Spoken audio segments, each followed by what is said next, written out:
Boa noite a todos os ouvintes que estão sintonizados conosco pela plataforma digital da Rádio Teia. Hoje, dia 23 de novembro, eu sou Jefferson Ribeiro. Boa noite, eu sou o João Mokva. Pedimos desculpa pelo atraso, era pra termos começado às 7h50, agora são 8h01. Tivemos alguns problemas técnicos, mas estamos no ar. Bora. Dito isso, fiquem com a gente para o nosso jornal de hoje. Vamos agora para as principais notícias de hoje. Alunos do Colégio Koch de Araucária participam de aulão pré-ENEM no cinema. Atlético é bicampeão da Sul-Americana. Cinemateca reabre após 2 anos. Acompanhe agora as reportagens de hoje. Alunos do Colégio Koch de Araucária participam do aulão pré-ENEM no cinema. Reportagem por Júlia Estevan, Ana Bavuti e Daniele Moraes. É isso mesmo que você ouviu. Na última sexta, dia 19, aconteceu no UCI, Cinema do Shopping Palladium, em Curitiba, o aulão pré-ENEM do Colégio Koch Araucária. A sala de cinema recebeu 180 estudantes do 9º ano ao pré-vestibular. Seguindo a ordem de provas do Exame Nacional do Ensino Médio, esse primeiro aulão foi de matérias de Humanas e Linguagens. Guilherme Valeiro, organizador do evento deste ano e dono da agência Decola na Web, empresa de marketing digital, conta que esse formato de aulão no cinema acontece desde 2016, exceto em 2020, por conta da pandemia da Covid-19. Foi em 2016 quando nós fizemos um aulão com a temática de terror. Então, o terror remete sempre a filme, cinema. Então, a gente falou, por que não fazer? Então, a gente fez um cinema menor como teste. Foi sucesso, os alunos super aderiram. E, a partir de lá, todos os nossos aulões são em cinema. A capacidade total da sala de cinema é de 360 pessoas, mas em decorrência da pandemia, mesmo que agora já sem restrições e com os alunos vacinados, o colégio optou em usar somente 50% da lotação. Ele conta também que os alunos estavam mais ansiosos para o evento em decorrência da falta de interação social causada pelo isolamento. Então, os alunos eles estavam bem mais empolgados. Todo ano, na verdade, eles são empolgados. Só que devido a estar em pandemia, não ter muito essa interação social nesses últimos 2 anos, ano passado não teve aulão, então os alunos estavam muito ansiosos para esse ano sim. A estudante do 3º ano do Colégio Koch, Dália Alessi, fala sobre sua expectativa quanto ao aulão da última sexta-feira. Eu tô bem ansiosa, eu só fui em um aulão já faz muito tempo e foi uma experiência incrível, então eu tô esperando muito desse aqui.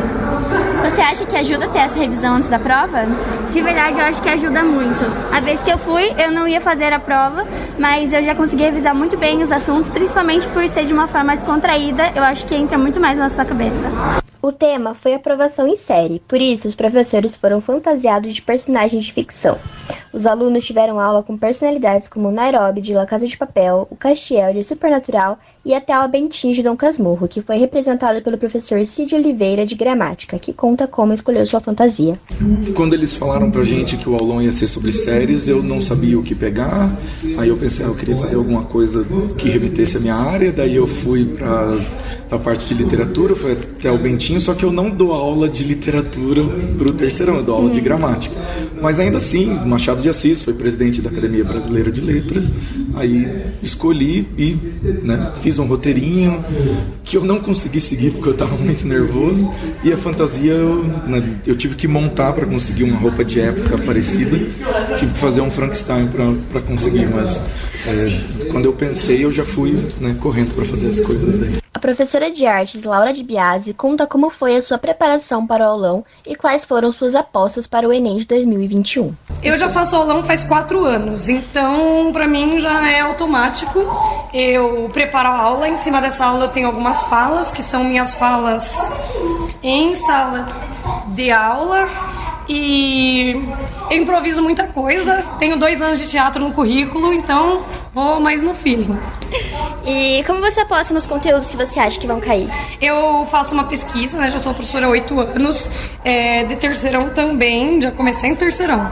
Então eu baseio nas últimas provas, desde o 2011, que o Enem como a gente tem agora, até o momento.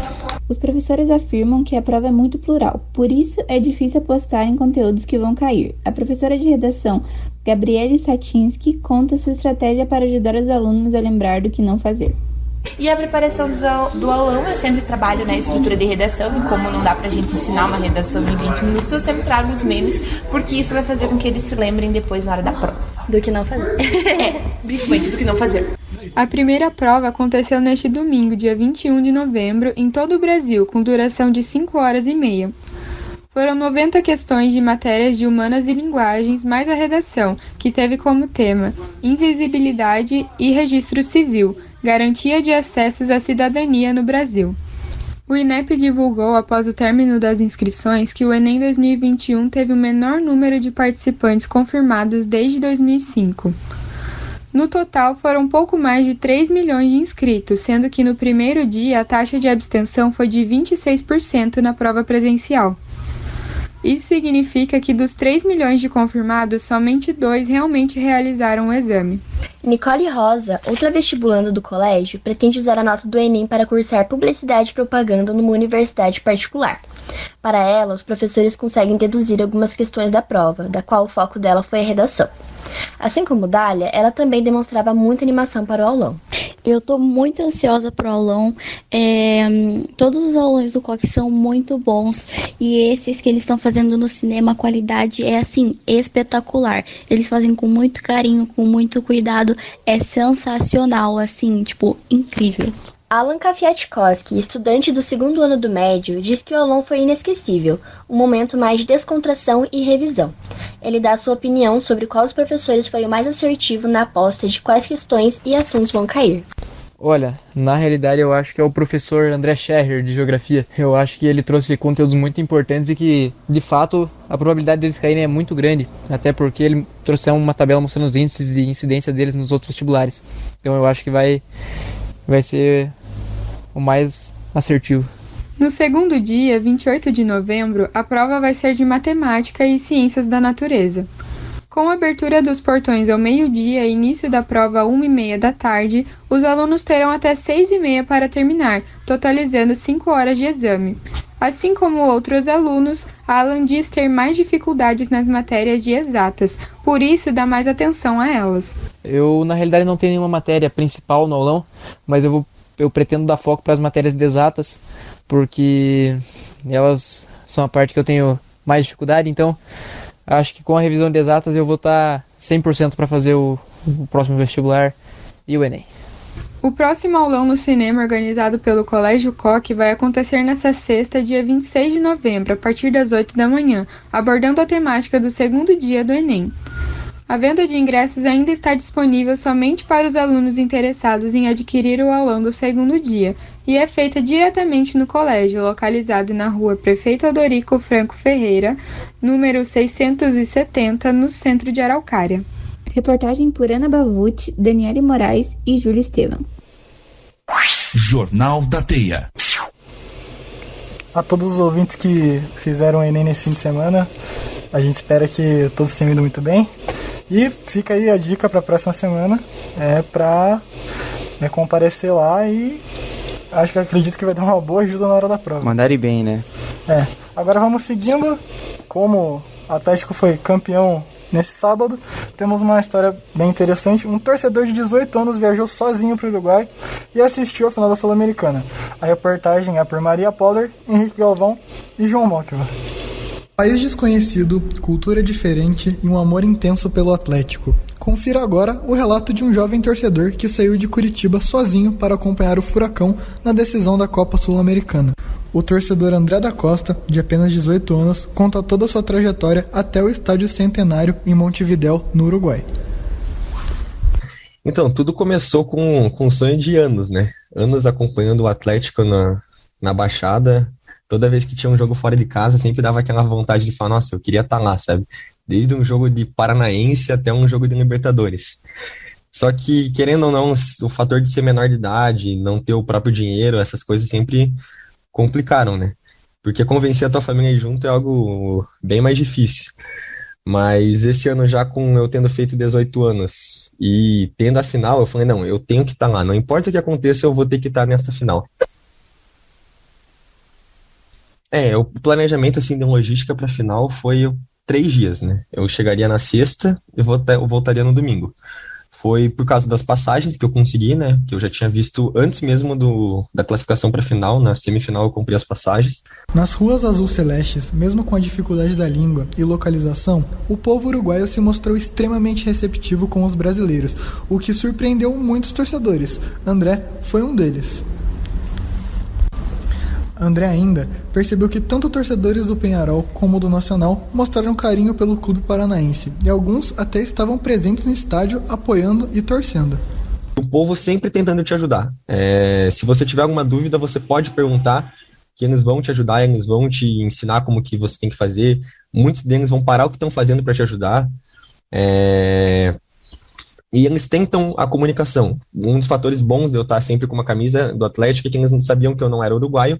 Então, desde o momento, a comunicação, eles já falavam de uma forma mais lenta, para que eu conseguisse compreender o que eles estavam falando, tentavam entender o que eu falava, um portunhol já servia.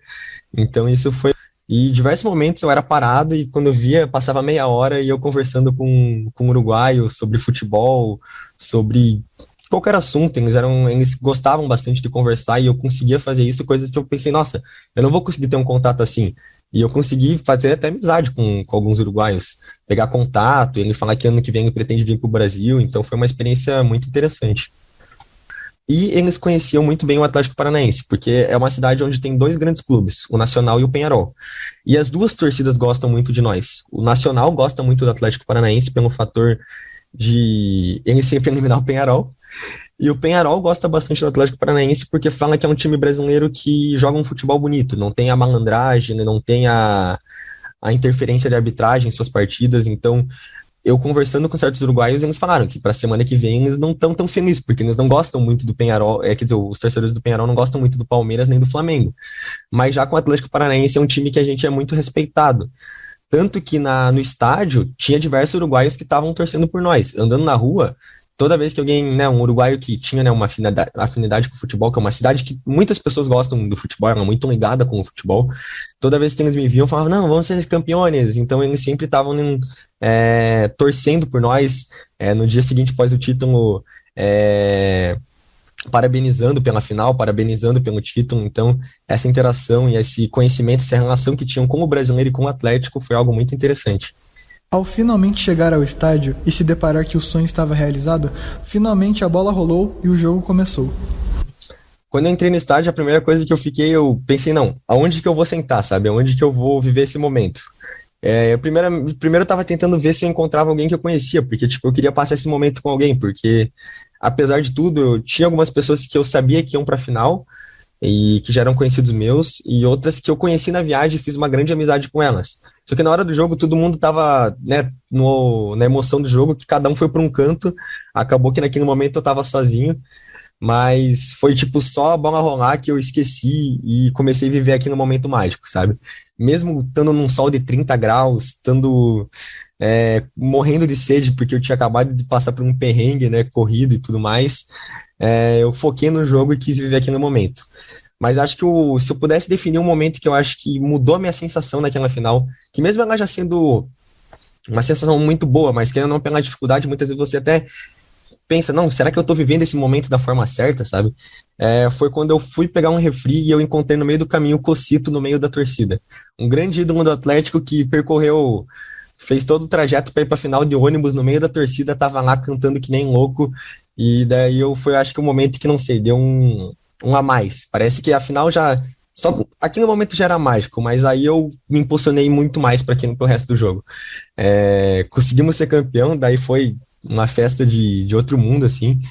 E daí depois eu comecei a encontrar as pessoas que eu conhecia, e daí a gente conseguiu fazer um grupo, de se reunir a galera, e saímos do estádio, ficamos com o Cocito conversando um tempão com ele, e depois a gente foi comemorar pela cidade, o que eu acho que o principal foi o amadurecimento que eu tive, sabe? Por causa que muitas pessoas, como foi, eu conheci muita gente lá, muita gente boa, muita gente que eu quero levar pro resto da minha vida, assim.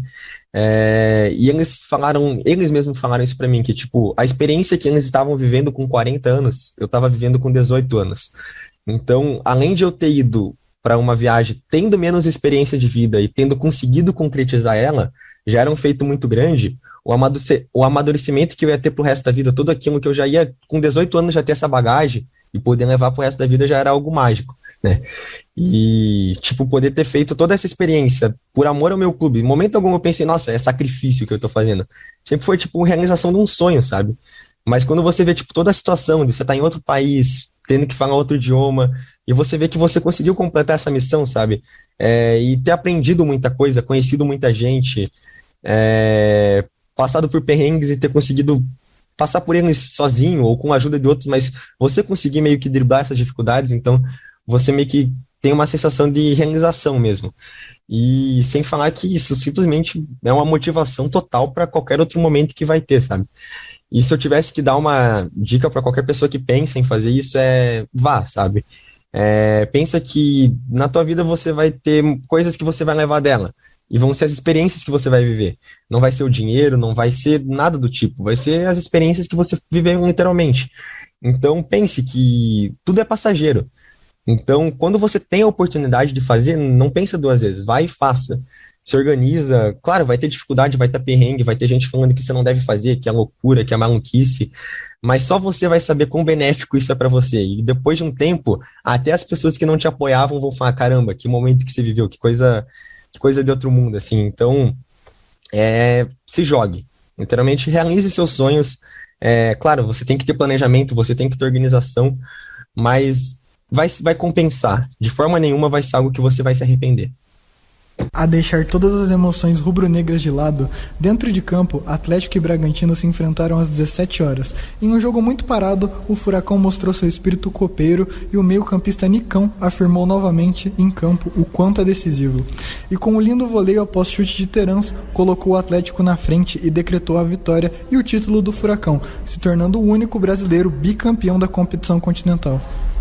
Após as comemorações, o Atlético volta a campo pelo Campeonato Brasileiro contra o São Paulo, no Morumbi, em jogo válido pela 34ª rodada.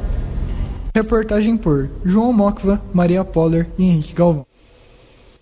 Jornal da Teia. Olha, João, isso é que é amor ao clube, hein?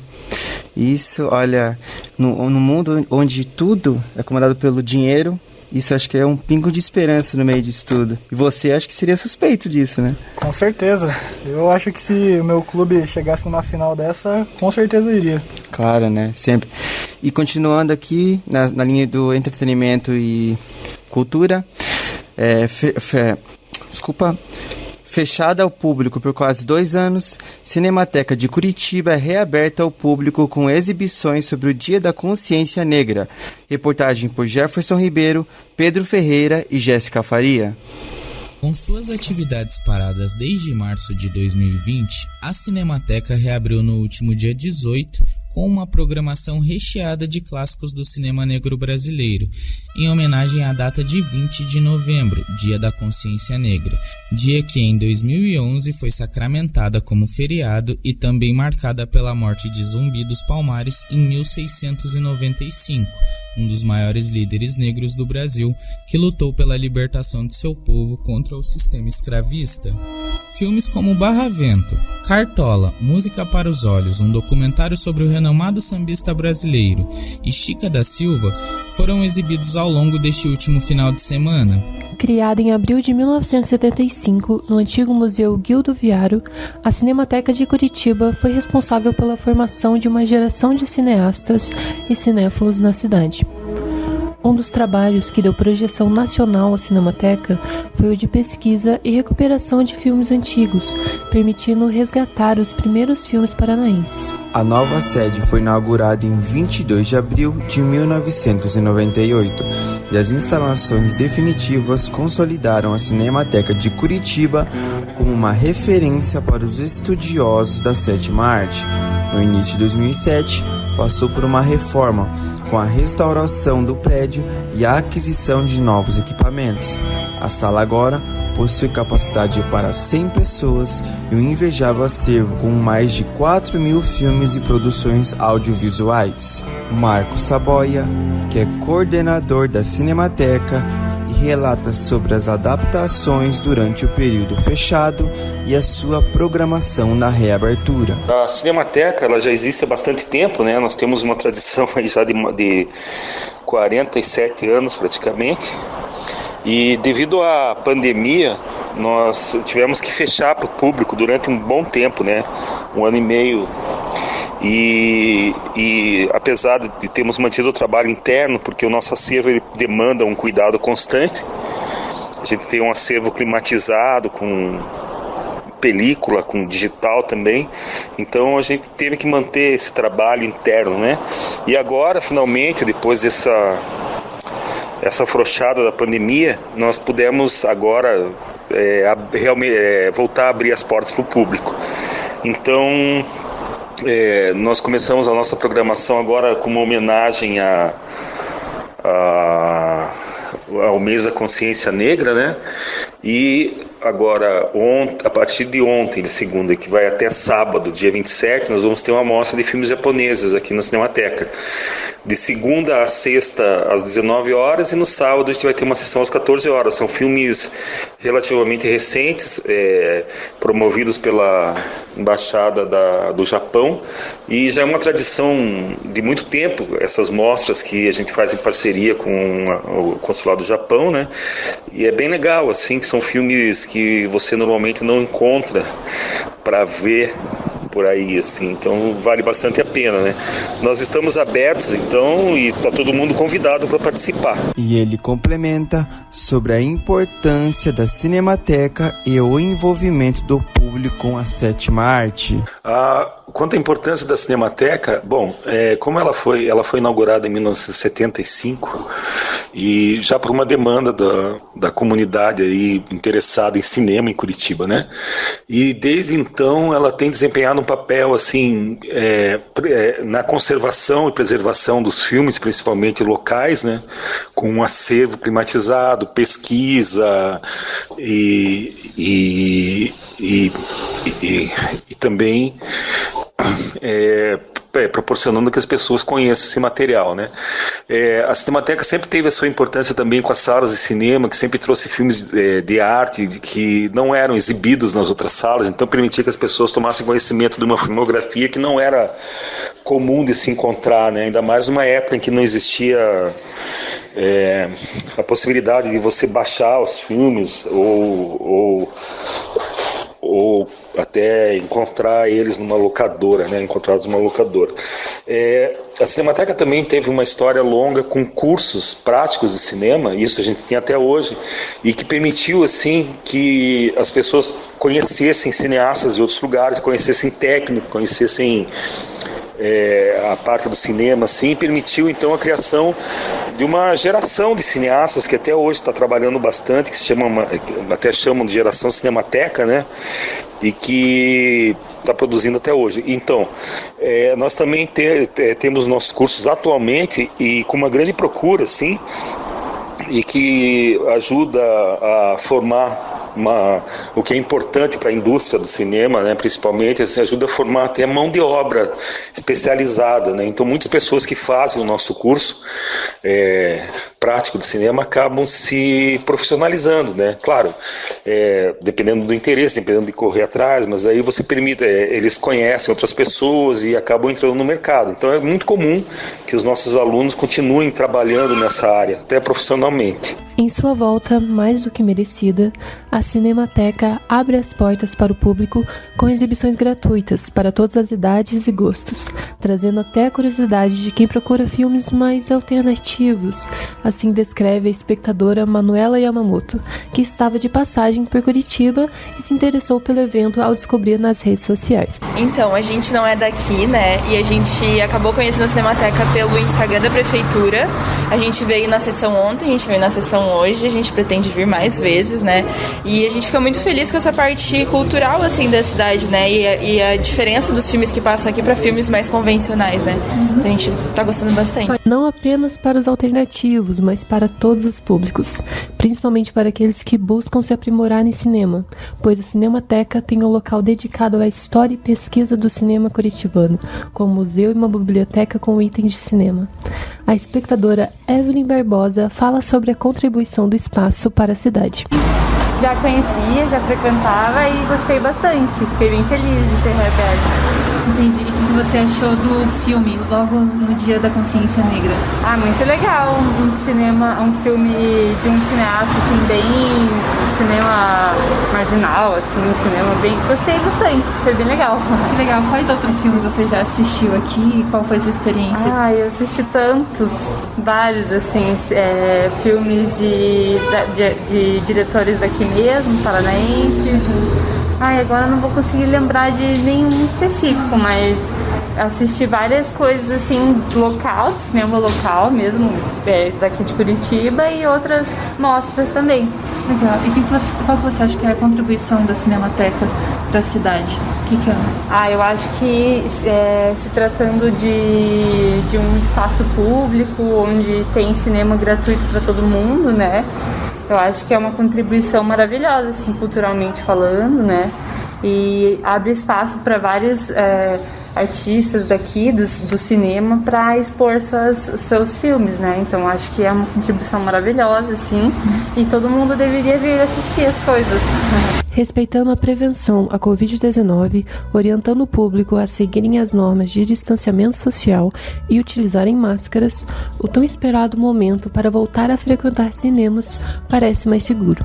Assim descreve o espectador Leandro Luiz, que estava ansioso para retornar à programação da Cinemateca. Sim, a Bruna estava conversando aqui. A Bruna foi a primeira vez que ela vem aqui, eu já vim várias vezes. Mesmo sendo em Curitiba, foi a primeira vez que eu vim aqui. Que legal. O que vocês acharam da reabertura depois de tanto tempo fechado? Eu acho que a gente estava precisando, né? Depois de tanto tempo ficar isolado, assim, acho que a cultura ajuda a gente a aliviar as pressões do dia a dia, né? E vocês gostaram do filme? Vocês gostaram da programação por ser Dia da Consciência Negra? Com certeza, com certeza. Legal. É importante, né, valorizar essa questão da combater o racismo e a desigualdade no país. E é interessante a gente ver esses filmes antigos brasileiros, né? Eu fiquei pensando muito naquela que queimou na Cinemateca Nacional, né? O incêndio que teve. Imagine quanto que não se perdeu lá dessa cultura, assim. Fiquei até curioso ali no começo do filme, eles comentam, né, que esse filme foi restaurado com recursos do governo e pensa quantos filmes que não puderam ter essa sorte foram destruídos, né? A Cinemateca retorna ao público com o foco de manter seu legado de 47 anos. Quem for assistir às exibições pode esperar o mesmo cuidado nas escolhas dos filmes, acolhimento das produções locais, como relata Alexia de Assis, como foi sua primeira vez no espaço cultural e os temas abordados. Sim. Então, a primeira vez que eu venho aqui na Cinemateca, eu gostei bastante. Eu fui assistir o documentário do Cartola, né? E eu achei bem interessante eles reabrirem essa semana, que é a Semana da Consciência Negra, trazerem documentários sobre personalidades negras. Amanhã tem a Chica da Silva. E também achei interessante eles trazerem, semana que vem vai ter a mostra de filmes japoneses. Achei bem interessante. E, bom, eu pretendo vir mais vezes aqui. Entre as raridades estão alguns dos filmes pioneiros do cinema paranaense, que datam do início do século XX, que abordam temas políticos, que atraem a atenção do público, como a de Laira Tenca, que é cientista política e frequenta há anos o local e relata a importância cultural da Cinemateca. Eu tenho uma relação de 7 anos com a Cinemateca de Curitiba. E a Cinemateca sempre teve na programação da minha vida, na programação da minha semana. É bom poder voltar para a Cinemateca, ainda mais depois de um cenário de incerteza, de saber até o que permanece, o que não permanece depois da pandemia, né? Quais são os aparelhos públicos que continuam. E é bom ver a Cinemateca voltando com essa programação específica, voltando pensando consciência negra e propondo esse debate, propondo sempre filmes de qualidade, sempre uma sala limpa, sempre um espaço organizado. É um ambiente que eu sinto que às vezes não entrou de fato na rota cultural da cidade como um todo. Não sei se falta um site, não sei se falta uma divulgação mais aprimorada, mas com certeza é bom estar aqui, é bom saber que a gente pode contar com esse espaço em um momento que o cinema e a cultura no país estão meio que aos pedaços, meio que sobre ataque. A Cinemateca de Curitiba, além de exibir clássicos e estreias de filmes nacionais, também permite que você tenha seu filme exibido no local. A solicitação pode ser feita através do e-mail agendacinemateca@curitiba.pr.gov ou pela central de agendamento através do site fundacãoculturaldecuritiba.com.br/institucional/agendamento. A reportagem é por Jefferson Ribeiro, Jéssica Faria e Pedro Ferreira. Jornal da Teia.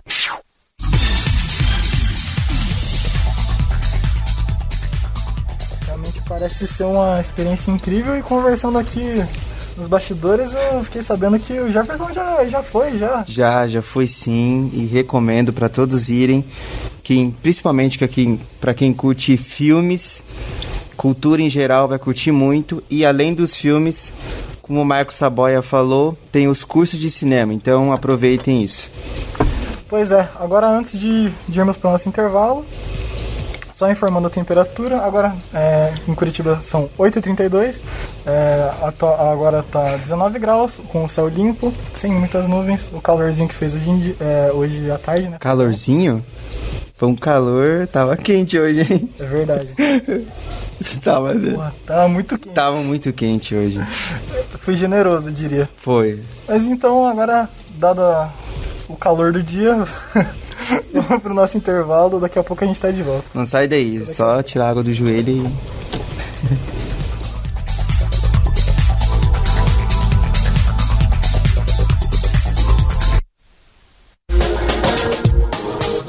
Na Rádio Teia você ouve programas produzidos e apresentados por alunos do curso de jornalismo da Universidade Positivo. Alcoólicos Anônimos busca contatos com pessoas que já façam parte da Irmandade ou que desejem conhecê-la. Informações através dos telefones 41-3222-2422 ou 41-3323-3649. Ou ainda no site www.alcoólicosanoнимos-pr.org.br. Olha o cravo que brigou com a rosa. Da minha mãe é mais barato. Foi debaixo de uma sacada. Trabalho não é brincadeira. Por isso, o Núcleo Trabalho, Justiça e Cidadania do Paraná criou o Crescer Feliz, um projeto para promover o debate sobre o trabalho infantil e seus efeitos prejudiciais à infância. Participe. Núcleo TJC Paraná, Amatra e Ciranda. Na Rádio Teia você ouve programas produzidos e apresentados por alunos do curso de jornalismo da Universidade Positivo.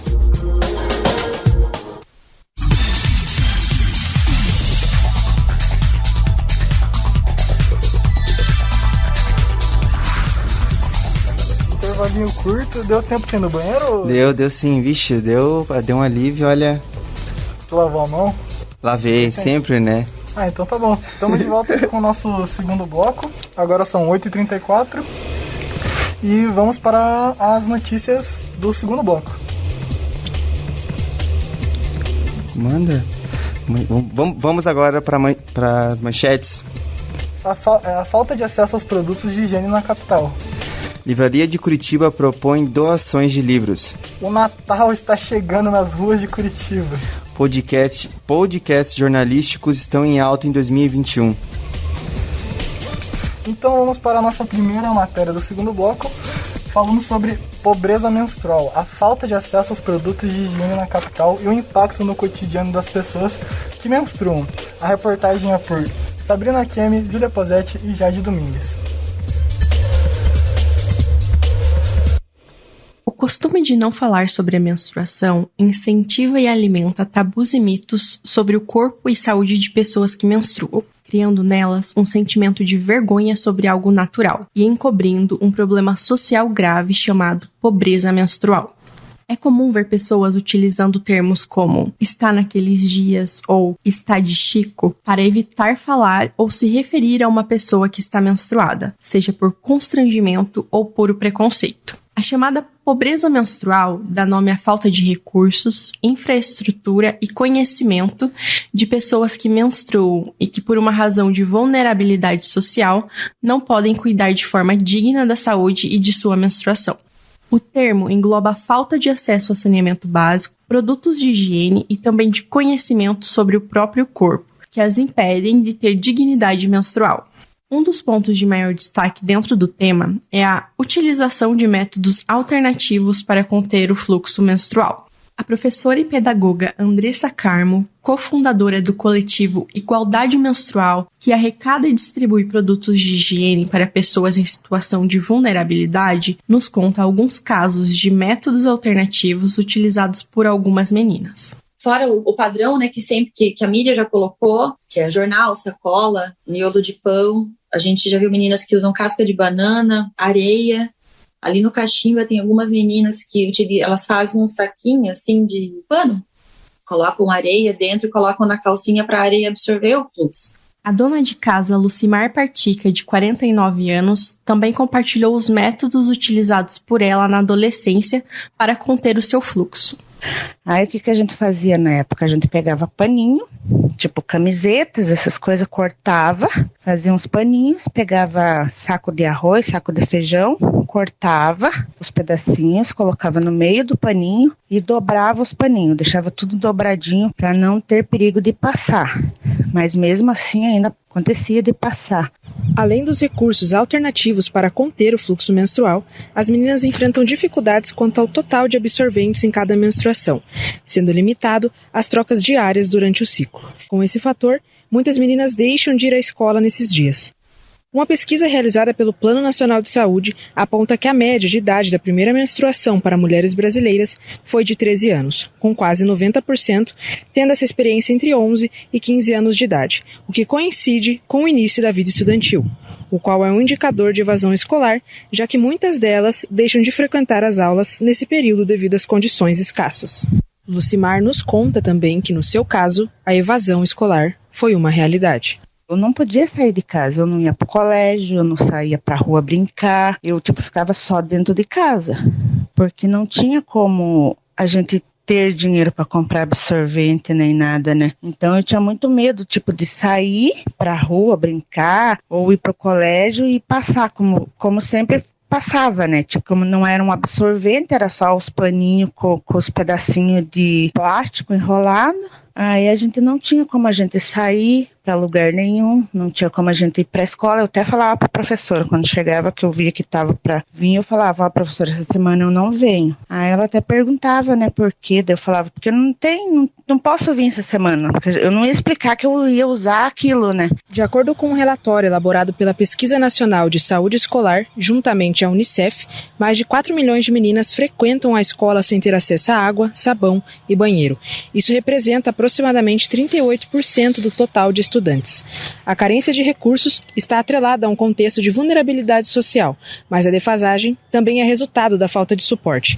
3% do total das estudantes estão matriculadas em escolas que não possuem banheiros em condições de uso, o que impossibilita o acesso aos insumos, como, por exemplo, o papel higiênico. Com circunstâncias desfavoráveis associadas à infraestrutura, cresce a problemática sobre a dignidade menstrual. O assunto vem ganhando mais notoriedade, mas ainda assim é inviabilizado na sociedade. Existe um contraste entre a pobreza menstrual e a escassez de dados que demonstram esse fato no cotidiano. Para que esse tema seja cada vez mais abordado, é necessário debater as políticas públicas com potencial de combater esse problema e também falar sobre educação sexual de uma forma mais abrangente. Andressa comenta a importância de discutir sobre a pobreza menstrual. Para a sociedade, na visão da sociedade, a pobreza menstrual não existe. Né, é um problema invisível, né? A dor da mulher por não ter acesso a um banheiro, por não ter acesso a uma forma apropriada de coletar o fluxo, por não ter acesso ao tratamento médico relacionado à menstruação, que às vezes é necessário, né? Por não ter educação, por não ter conhecimento, não saber quais são os seus direitos, isso acaba sendo cada vez mais marginalizado e o problema vai ficando cada vez mais profundo, né? Então, quando a gente tem esses momentos, a ideia principal é fazer as pessoas, primeiro, terem consciência disso, porque é muito comum as pessoas falarem, puxa, eu nunca tinha parado para pensar como um absorvente pode afetar a vida de uma pessoa, né? Ou a falta de um absorvente pode afetar a vida de uma pessoa. Então, primeiro essa conscientização.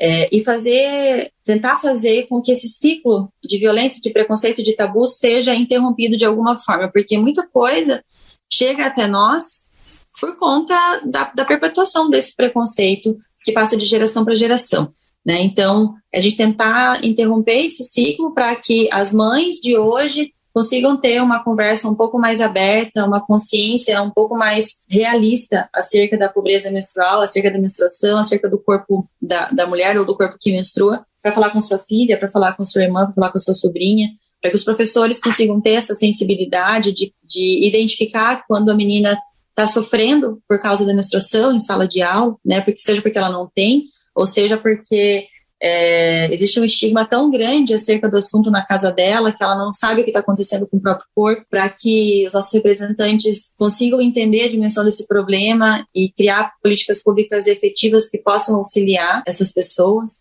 O projeto de lei vetado pelo presidente Jair Bolsonaro nesse ano previa que estudantes de baixa renda em escolas públicas, pessoas em situação de rua e pessoas com útero em situação de vulnerabilidade social pudessem ter acesso à distribuição de absorventes pelo SUS.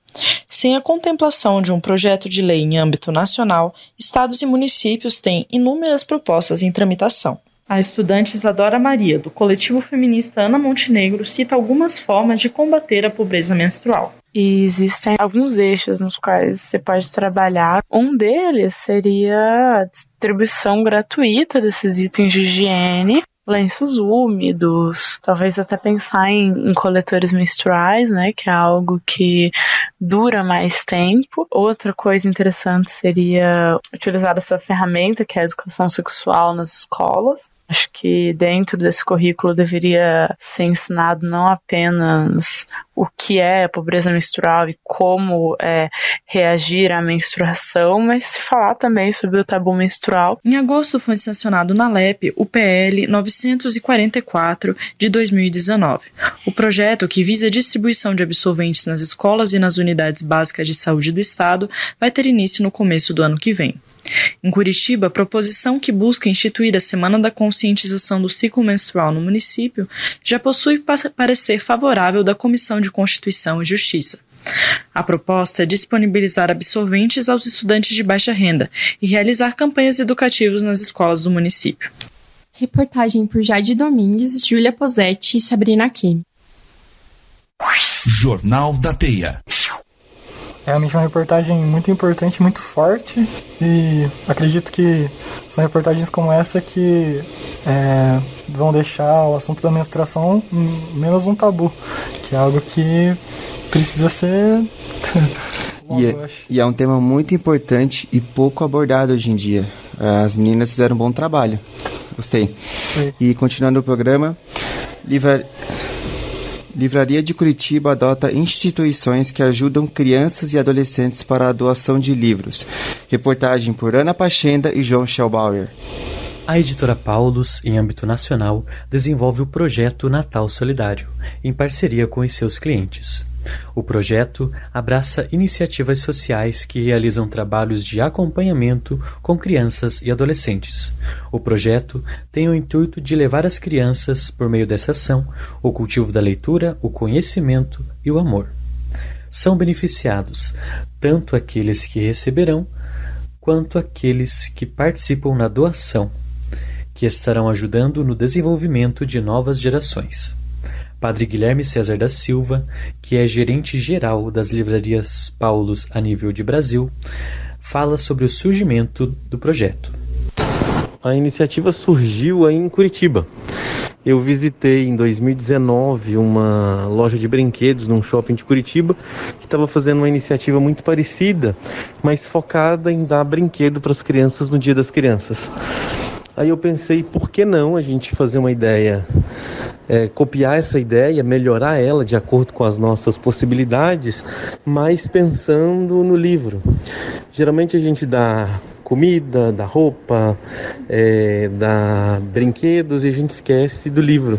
E o livro para as crianças é bastante importante para o desenvolvimento da imaginação, para que as crianças possam desenvolver a imaginação e, consequentemente, conceitos abstratos quando se tornam adultas.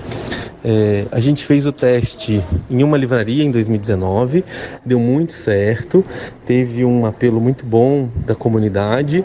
Repetimos em 2020 com 5 outras livrarias.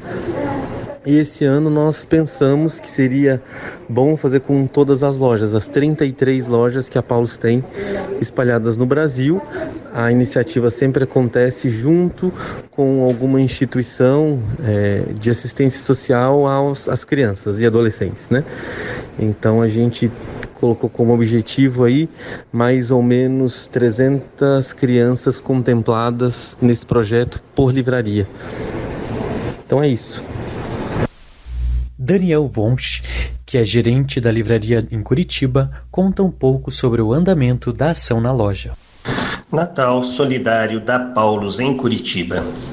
Neste primeiro ano, estamos tendo uma excelente adesão. O ponto forte do projeto é a participação dos nossos clientes e amigos que compram um livro infantil e direcionam a uma criança de 2 projetos sociais na Vila Torres. Pretendemos, até o dia 16 de dezembro, incentivar 350 crianças ao hábito da leitura. Acreditamos que, para melhorar o país, o principal caminho é a educação. Para saber mais sobre a campanha e participar, procure a Livraria Paulus, que está localizada na Praça Rui Barbosa, no centro de Curitiba. Nessa campanha que ocorre em Curitiba, 2 projetos sociais foram abraçados. O primeiro é a ONG Passos da Criança. Nascida em 2004, atende por volta de 70 crianças e adolescentes, residentes na Vila Torres. Com a missão de promover o desenvolvimento integral de forma multidisciplinar e acolhedora, Rudinei Nicola, que é coordenador socioeducativo da obra, comenta sobre a campanha e como isso ajudará no projeto desenvolvido pela instituição. A gente entende que desenvolver atividades que fortaleçam a cultura do livro e da leitura para as nossas crianças vem de encontro com o que a gente entende de desenvolvimento integral, né? Então, claro que pautar a leitura e desenvolvimento da aprendizagem a partir do livro é um dos recortes, né, de atuação. Rudinei ainda complementa.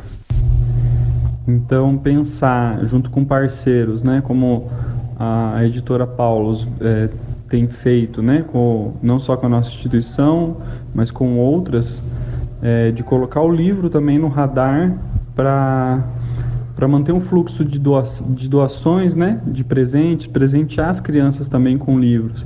Não só ter disponível na instituição, mas que a gente possa considerar o livro sim como um objeto símbolo de aprendizagem e que elas possam ter nas suas casas, além de brinquedo, além de uma alimentação de qualidade, também o livro como disponível, né, o livro disponível para estar despertando a questão do lúdico, da imaginação, da criatividade, né? Então, por isso que a gente entende que campanhas junto com parceiros são muito bem-vindas. O segundo projeto abraçado em Curitiba é o ISAS, Instituto Salesiano de Assistência Social, que também desenvolve trabalhos com crianças e adolescentes. O projeto atende a Vila Guaíra e também o Parolim. Fundada em 1958, atende aproximadamente 340 crianças e adolescentes, voltada para atender preferencialmente aqueles que se encontram em situação de risco e vulnerabilidade social, atuando na área socioassistencial, familiar e cultural. Ofertando atividades no contraturno escolar, o projeto também desenvolve um trabalho de inserção de adolescentes no mercado de trabalho, através do programa Jovem Aprendiz. Janaína Rodrigues, que é responsável pela captação de recursos para a instituição, fala sobre o projeto e como poderá ajudar no desenvolvimento de projetos promovidos pela instituição. Nós entendemos que a parceria com a editora Paulus possibilita, ela agrega a este público a cultura por meio da leitura de livros, por meio do conhecimento, por meio da apropriação do saber. Então, para nós é uma gratidão podermos fazer parte hoje dessa campanha que traz a solidariedade como sua base de atuação, mas pensando essa solidariedade de uma forma de valores, valores cristãos que vão se enraizar na vida dos nossos educandos, das nossas crianças, adolescentes e jovens. Conheça mais sobre essas instituições acessando passosdacriança.org e ISAS Curitiba. O projeto Natal Solidário da Editora Paulus tem como base que a leitura é algo fundamental no desenvolvimento social e intelectual da criança e do adolescente, como explica o psicólogo Ramon Maia Bittencourt, CRP 08/32680. Então, a importância da leitura na vida das crianças e dos adolescentes vem no sentido do desenvolvimento de um repertório de descrição do mundo maior, de si mesmo, dos seus sentimentos, das suas ideias, para que ela entre em contato também com ideias de outros autores, outros filósofos ou escritores também, outras culturas, e aí isso auxilia no processo da imaginação, da criatividade. Então, é realmente dessa ampliação do mundo mais físico e imaginativo das pessoas. Com isso, o projeto segue em andamento, contando com a parceria de todos aqueles que desejam ajudar e apadrinhar essa prática, que certamente auxiliará na formação do futuro de nossa sociedade. Essa é uma reportagem de Ana Pachenda e João Schellbauer, para a Rede Teia. É com vocês aí no estúdio. Jornal da Teia. É isso aí, pegando a deixa da reportagem, a leitura sempre é importante, principalmente incentivar as crianças. Garanto que futuramente teremos pessoas melhores. João? É isso aí mesmo. Falando nisso, Jefferson, o que você lia quando você era criança? Eu lia desde biografias, a Turma da Mônica. O importante é ler. Acho que leitura é importante. Não deixem de ler. É isso aí. É isso aí. Agora vamos para a próxima matéria. Então se iniciaram as atividades natalinas em Curitiba. A nossa reportagem é por Beatriz Vizan e Gabriela Souza. Faltando pouco mais de um mês para o Natal, Curitiba já começa os preparativos para essa época tão especial. Após um período complicado e turbulento de pandemia, a cidade está empenhada em trazer de volta a magia do Natal e reerguer o comércio e os ânimos. Natal de Curitiba, Luz dos Pinhais, é o nome da série de atrações, decorações e feiras que a Prefeitura da cidade está promovendo nesse fim de ano. Desde árvores iluminadas espalhadas pela cidade, apresentações da Orquestra Sinfônica do Paraná e voo de balão no Jardim Botânico, o projeto natalino engloba atividades culturais para toda a população aproveitar. O vereador Pierre Patruzziello, do PTB, líder do governo na Câmara Municipal, fala dos patrocinadores e explica a importância desse projeto para a cidade. Curitiba tem esse ano Natal com mais atrações gratuitas do Brasil, uma programação que conta com voluntários e também apoio financeiro de empresas privadas, algumas delas criadas em Curitiba, empresas como Boticário, Parque Shopping Barigui, a Demicon, Festival, o Supermercado Condor, entre outras, o próprio Ebanks, que é uma startup curitibana.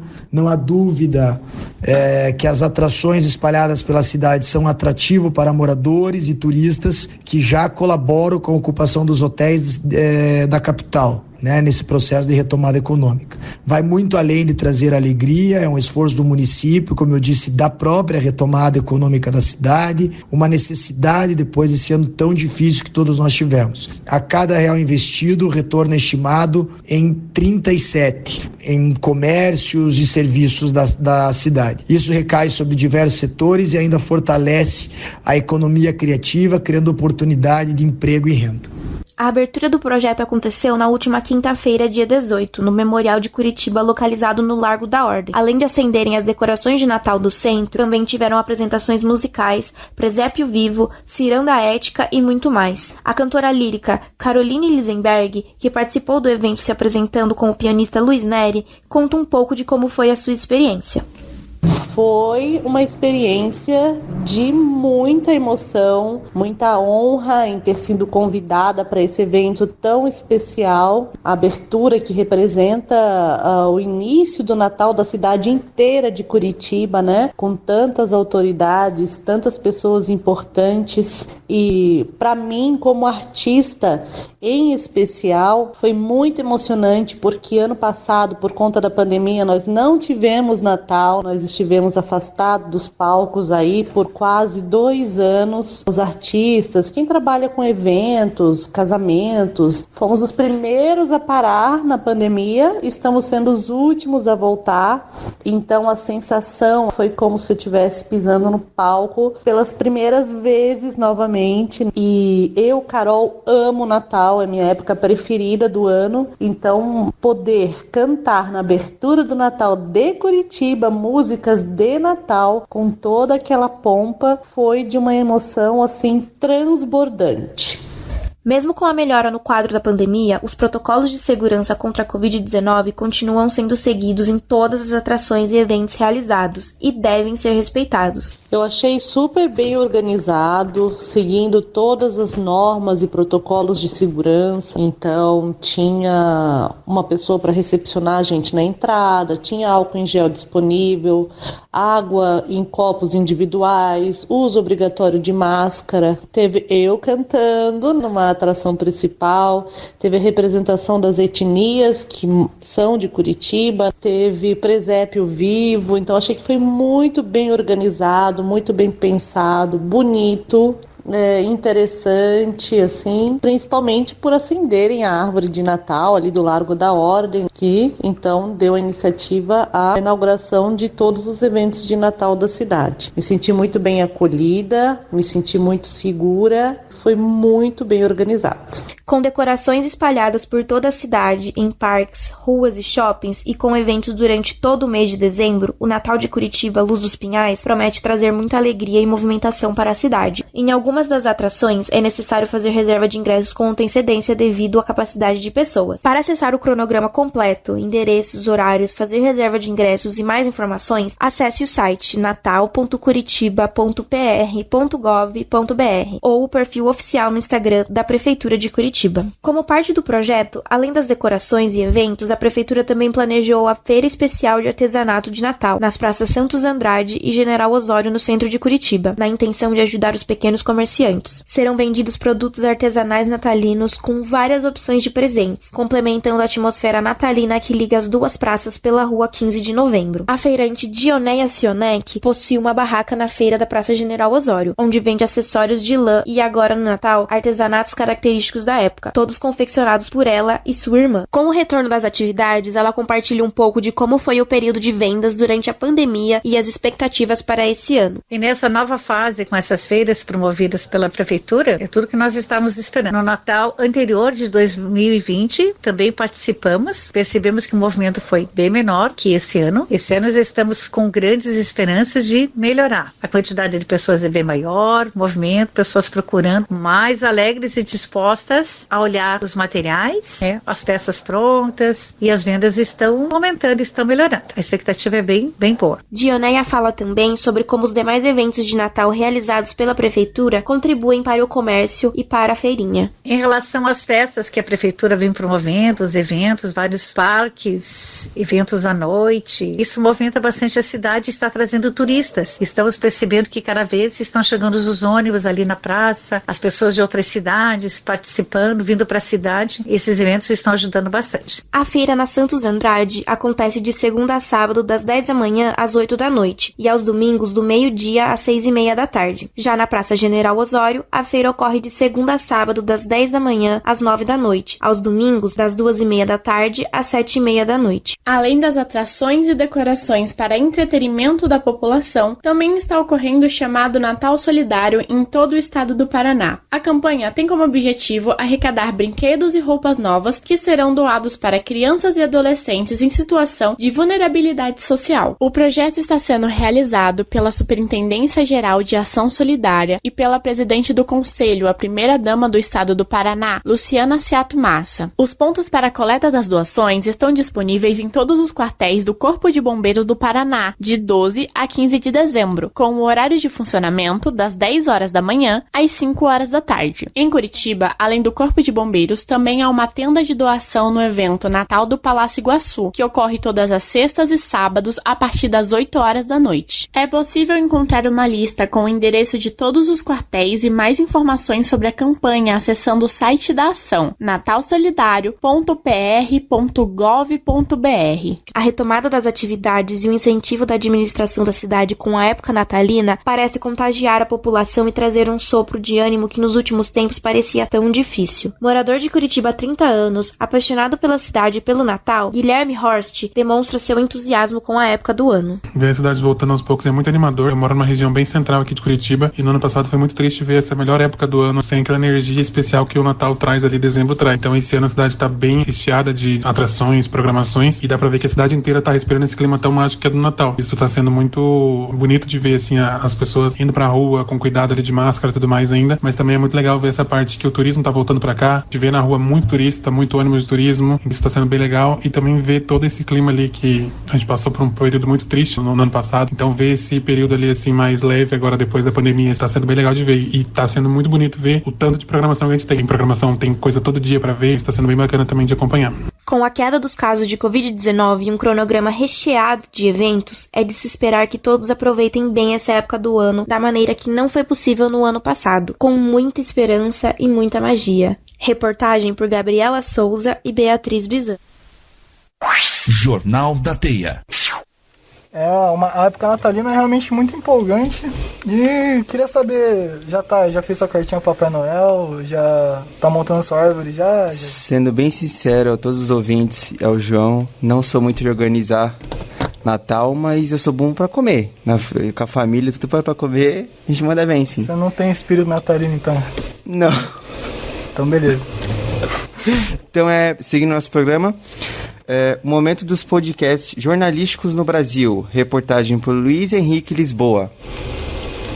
Nos últimos anos, o podcast vem batendo recordes de consumo em vários lugares do mundo. E no Brasil não é diferente.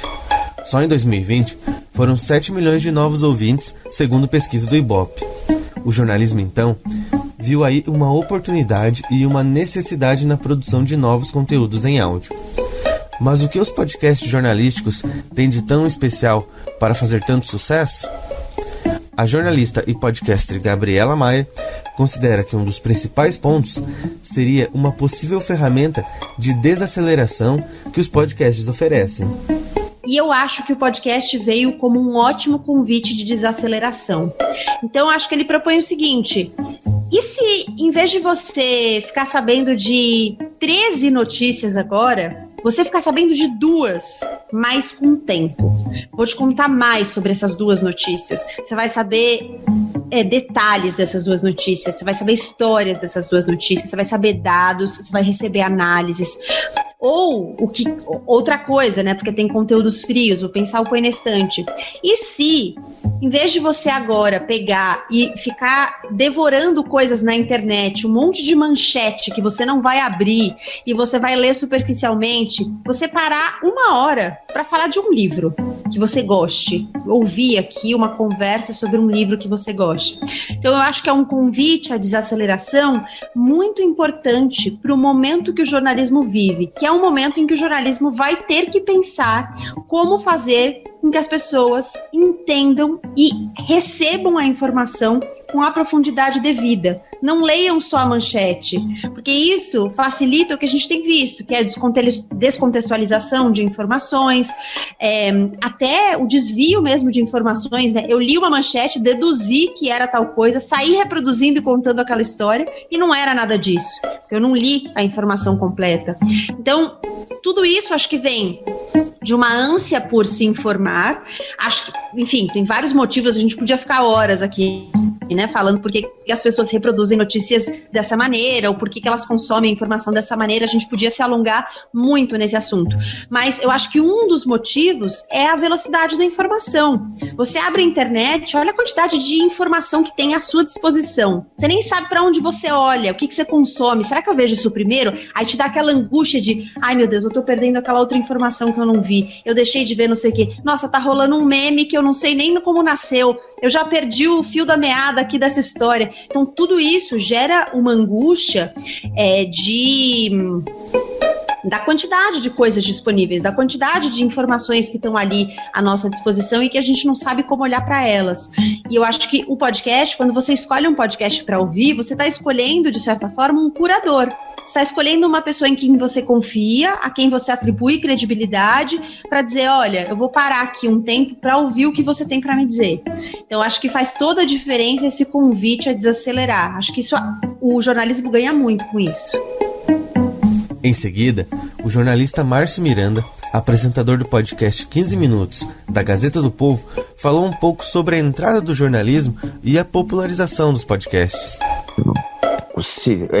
Assim, muito se fala que a mídia podcast já é uma coisa muito mais antiga, né? O pessoal mais antigo, os podcasters mais antigos aí falam, né, que quando chegaram lá era tudo mato e tal, e é verdade, porque isso existe há muito tempo, né, mas ganhou maior popularização mais recentemente. E aí, vendo essa popularização por causa de aplicativos, os agregadores, né, que começaram a difundir mais e se espalhar mais em smartphones e tal, vendo essa popularização que os veículos de mídia veículos de imprensa principalmente, viram a importância de também estar nesse meio, né, como mais uma estratégia de conteúdo. Eu acho que um momento muito marcante, assim, até foi coincidência, porque foi poucas semanas depois de quando eu comecei lá na Gazeta, né, o 15 Minutos, eu acho que um momento bem marcante com isso foi a questão da entrada da Globo, né, com força, assim, do tamanho do poder que é um canhão de comunicação como é o Grupo Globo. E eu lembro assim, quando eles entraram com o podcast diário também lá, né, o assunto da Renata Lopretti e tal, eu lembro de assistir de cabeça, sim, eu consigo lembrar do Jornal Hoje, do Bom Dia Brasil e do Jornal Nacional, né, principal telejornal do Brasil, VTs assim de 6 minutos explicando o que era podcast, por que a Globo estava iniciando aquele podcast e explicando, eu digo, para o telespectador, né, para ficar mais próximo das pessoas o que seria essa mídia, por que ela era importante, por que ela era válida e por que eu estou investindo naquilo. Então acho que esse foi um momento meio marcante, assim, que falou agora ganhou um espaço nunca antes imaginado, né? Um bom exemplo da popularidade que os podcasts trazem para os grandes veículos é o Foro de Teresina, principal podcast da revista Piauí. Eu conversei com a jornalista e diretora do Foro, Mari Faria, sobre a relação entre podcast e a mídia tradicional. A gente sabia que tinha um potencial o leitor da revista se simpatizar com esse formato. Isso a gente tinha um pouco em mente, porque agora o programa é bem longo, tem 1 hora, mas ele antes a gente tentava que tivesse entre 30 minutos e 40, mas a gente sabia que tinha... A Piauí tem um bom humor, assim, tem sempre algum humor, tem um tom muito pessoal, tem a coisa do jornalismo em primeira pessoa. Então a gente pensou que era um lugar. Então eu acho que já tinha, é provável que tenha algum veículo que já fizesse, mas a gente achava que tinha a ver com esse público ouvinte da Piauí. E hoje a gente sabe que as pessoas sabem da existência da Piauí pelo Foro. É certamente o contrário, assim. É o Foro de Teresina. Ele tem a ver da revista e tal, mas é o Foro de Teresina, entendeu? Sem dúvidas, o podcast vive um momento especial e importante para a história do jornalismo nacional. E isso vem refletindo nas novas gerações de jornalistas, que veem no podcast, assim como no YouTube, mais uma maneira de se produzir um conteúdo jornalístico de qualidade, atingindo novos públicos e descobrindo diferentes formatos de produções. Repórter Luiz Henrique Lisboa, para a Rádio Teia. Jornal da Teia.